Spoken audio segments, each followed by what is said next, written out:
হেই আসসালামু আলাইকুম গাইস, আমি মৌসুমি মম অ্যান্ড কিডস লাইফস্টাইল থেকে চলে এসেছি নতুন আরেকটি ব্লগ নিয়ে তোমাদের মাঝে। কাপড় বাচ্চাদের আনার জন্য ছাদে স্কুলে দিয়ে এসেছি। বাসায় আসলাম। বাসায় এসে ছাদে মনে অনেক হয়েছে রোদ প্লাস ছাদ থেকে তো বাতাস। গতকালকে রোদ কাপড়গুলো যেমন আনি আছে নেই, এজন্য বাতাসও তাড়াতাড়ি প্রচণ্ড। কাপড়গুলো আনতে গেলাম। গতকালকে বিকেলে ছাদ থেকে কাপড় আনতে ভুলে গিয়েছিলাম। সারা রাত ছাদেই কাপড় ছিল। ছাদে গিয়ে দেখি প্রচণ্ড রোদ, রোদের যেমন মধ্যেও মেয়েরা আমার সাথে আছে। অনেক বাতাস ছিল। এই যে আমার ছোটো কন্যাকে নিয়ে ছাদে গিয়েছি, কারণ বাসায় ওরা অন্য দুই ভাই বোন নাই, ওরা স্কুলে। ছোটো কন্যা আমার সাথে গিয়ে খেলা করছে নিজের মতো করে।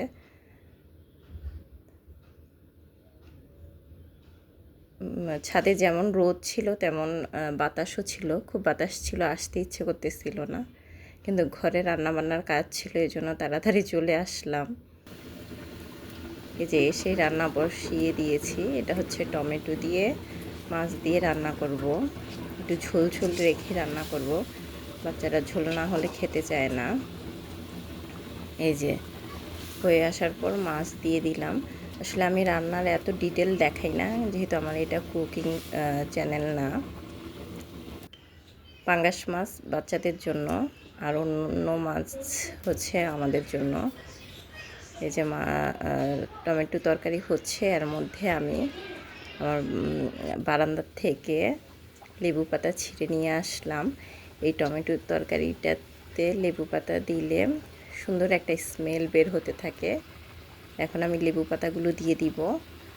কিছুক্ষণ পরে আবার লেবু পাতাগুলো উঠিয়ে ফেলবো, কারণ বেশিক্ষণ রাখলে তিতা হয়ে যাবে তরকারিটা।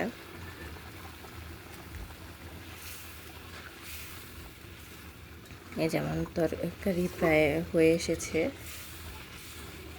এই রান্নাটা কমপ্লিট হয়ে গেছে। আর একটু ঝোলটা শুকানোর জন্য আমি কিছুক্ষণ রেখেছি।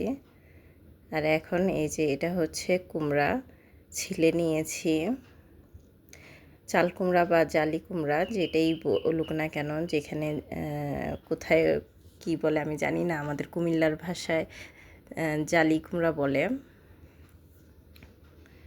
এই যে কেটে ধুয়ে নিয়েছি। আজকে নতুন অন্য প্রসেসে রান্না করব, এর আগে কখনো এইভাবে রান্না করি নাই। কড়াইতে তেল দিয়ে পেঁয়াজ দিয়েছি,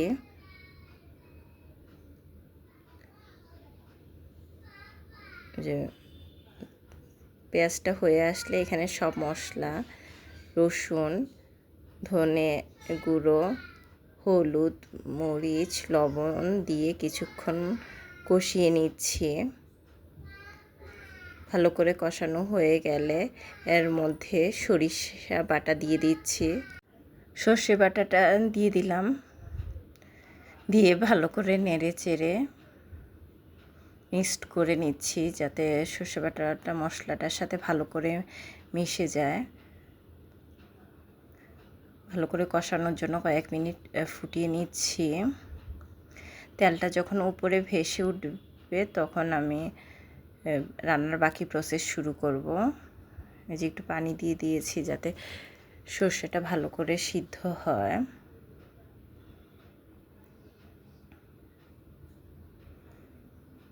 আবার কিছুক্ষণ নাড়াচাড়া করছি, যাতে সর্ষেটা আর মশলাটা আলাদা না থাকে। এই যে প্রায় হয়ে এসেছে।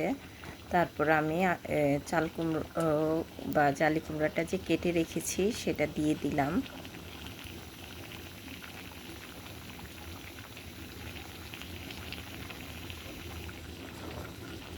এখন ঢেকে দিব কুমড়োটা সিদ্ধ হওয়ার জন্য। এই যে কুমড়োটার থেকে অনেকখানি পানি উঠেছে, প্রায় সিদ্ধ হয়ে এসেছে। এই রান্নার রেসিপিটা টোটালি আমার নিজের, আমি কোথাও থেকে পাইনি, আসলে আমি আমার নিজের মতো করে করেছি। দেখলাম যে খেতে কেমন হয়। অনেক বড় একটা কুমড়া এনেছিল, কী করব বুঝতেছিলাম না, এই জন্য এইভাবে করলাম। করার পর খেয়ে সবাই ভালো বলেছে, আসলে টেস্ট ভালো হয়েছিল। এই যে আমার রান্নাটা কমপ্লিট হয়ে গেছে। এরকম মাখো মাখো কুমড়ার সাথে সরিষা বাটাটা এরকম মাখো মাখো হয়েছিল। তোমরা করে দেখতে পারো বাসায় কেমন লাগে। আমাদের কাছে ভালোই লেগেছিল।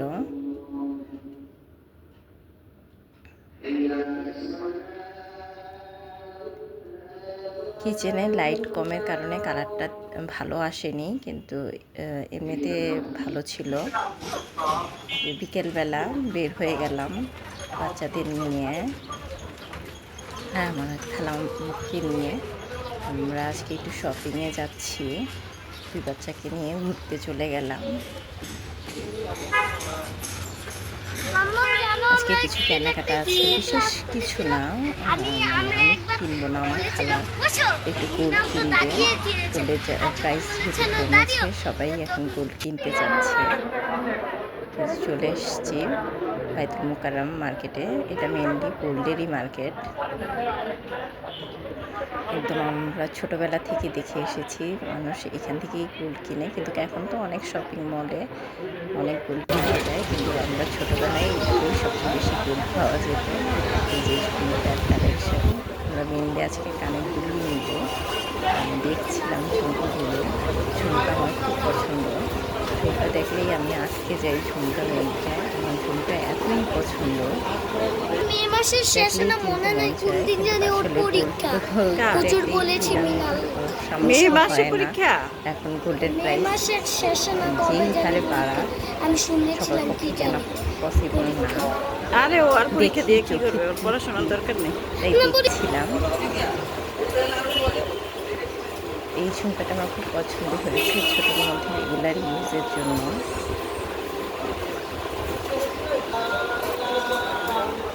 আসলে গোল্ড তেমন পরা হয় না, তারপরেও দেখতে ইচ্ছে করে, এই আর কি। এর মধ্যে আমি অন্য কিছু দেখছিলাম।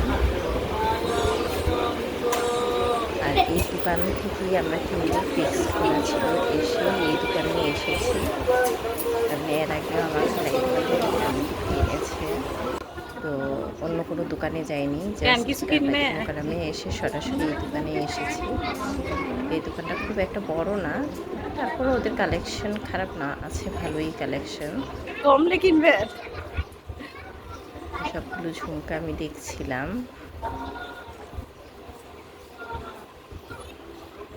ঝুমকাগুলো দেখে আমার ভালোই লাগছিল। আমি আর কানে পরে দেখিনি কেমন লাগছে, কারণ আমার হিজাব করা ছিল। হিজাব করা থাকলে কোনো কিছু ট্রায়াল দেয়া যায় না। আর এটা বিয়ে শাদী ছাড়া চোখের শান্তি নিচ্ছিলাম। এগুলো অবশ্য দেখতেই ভালো লাগে, আমি পরার জন্য পারফেক্ট না, কারণ এত বড় দুল আমি পরতে পছন্দ করি না। দেখে ভালো লাগছে, দেখে তোমাদের মাঝেও শেয়ার করলাম।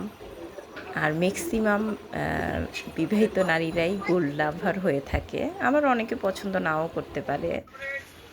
যে এখন আমাদের কেনাকাটা শেষ, বাসায় গিয়ে কী কিনেছি তোমাদের দেখাবো।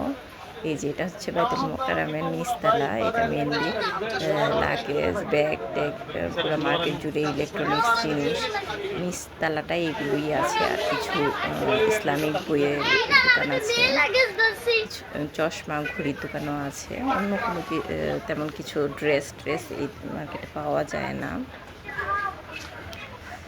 এটা মেনলি গোল্ড আর এসব ইলেকট্রনিক্স জিনিসের জন্যই বেশি পপুলার। এই যেগুলো হচ্ছে ইসলামিক ইয়ের জোন, যে লাগেজ যেখানে বিক্রি করে তার অপোজিটেই ইসলামিক বইগুলো বিক্রি করে। যে কোনো বই এখানে, ইসলামিক ধরনের বইগুলো এখানে পাওয়া যায়। আমি সবসময় এখান থেকেই বই কিনি। আমারও প্রচুর বই আছে, ইসলামিক বই, গল্পের বই। আমি সব ধরনের বই পড়তে পছন্দ করি, কালেক্ট করতে পছন্দ করি। এখান থেকে আমি একসময় অনেক বই নিতাম, তো এই জায়গাটাতে আমার অনেক স্মৃতি আছে যে আমরা বের হয়ে যাচ্ছি। বের হওয়ার সময় এখানে কিছু চশমা ঘড়ির দোকান আছে। এই গেটের পাশেই হচ্ছে মসজিদ। জাতির মসজিদ। তো এই যে একদমই আমরা বের হয়ে গেছি, এটা সবচেয়ে লাস্ট বইয়ের দোকান। এখান থেকেও আমি অনেক বই নিতাম। বের হয়ে যাওয়ার পরে এই যে এখানে খেজুর, প্রায় সব ধরনের খেজুর এখানে পাওয়া যায়। ঢাকার সবচেয়ে ভালো খেজুরগুলো এখানে বিক্রি হয়। মানে এমন কোনো টাইপের খেজুর নাই যে এখানে পাওয়া যায় না। বাইরে বের হওয়ার পর মেনলি এই জায়গাটাতে শুধু খেজুরই বিক্রি করে ওরা। এখানকার খেজুরগুলো দেখতে খুব সুন্দর এবং প্রাইসও খুব হাই। যে বিভিন্ন রকমের খেজুর আছে, কেজিও অনেক বেশি করে মানে অনেক হাই প্রাইস বিক্রি করে ওরা। কম দামি খেজুরও আছে, বাট হাই প্রাইসের খেজুরই বেশি এখানে। কি করব? এখানে মনে হয় কয়েকশো ধরনের খেজুর, মানে বিভিন্ন আইটেমের খেজুর আছে। এখানে কাজু বাদাম, কিসমিস এগুলো একটা বসেছে, ওরা বিক্রি করছে। আমি আমার কাজু বাদাম নিব, জিজ্ঞাসা করছিলাম যে কত করে। আমাদের শপিং শেষ, আমরা চলে যাচ্ছি বাসায়। এখন রিক্সার জন্য দাঁড়িয়ে আছি, রিক্সা পাচ্ছি না।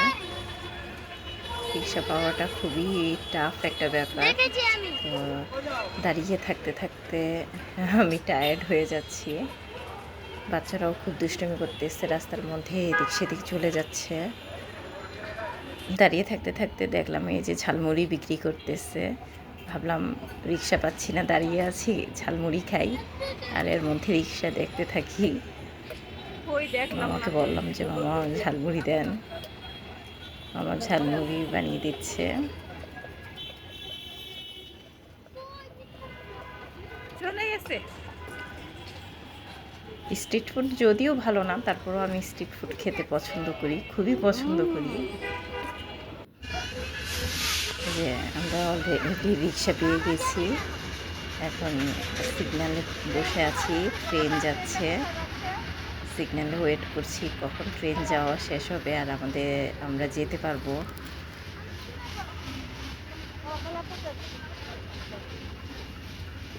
বাসায় চলে আসলাম ফাইনালি। এই যে আমার সেই কাঙ্ক্ষিত প্রোডাক্ট, এই কানের দুলটা কিনেছি। কেমন হয়েছে দেখে বলো তো তোমরা। ছোট্টর মধ্যে একটা কানের দুল এনেছি। এটা অবশ্য আমার না, আমার খালার। আজকে এই পর্যন্তই বন্ধুরা। লাইক করে আমার পাশে থেকো, সাবস্ক্রাইব করে পাশে থেকো। আর ভালো লাগলে অবশ্যই আমার চ্যানেলটা শেয়ার করে দিও অন্যদের মাঝে।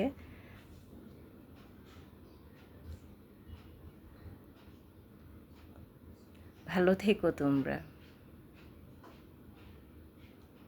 কমেন্ট করে জানিও কানের দুলটা কেমন হয়েছে। আর যদি ডিটেল জানতে চাও এটার ওয়েট কত, প্রাইস কত, আমাকে কমেন্ট করো, কমেন্টে আমি জানিয়ে দিব। লাইক সাবস্ক্রাইব করে আমার পাশে থেকো।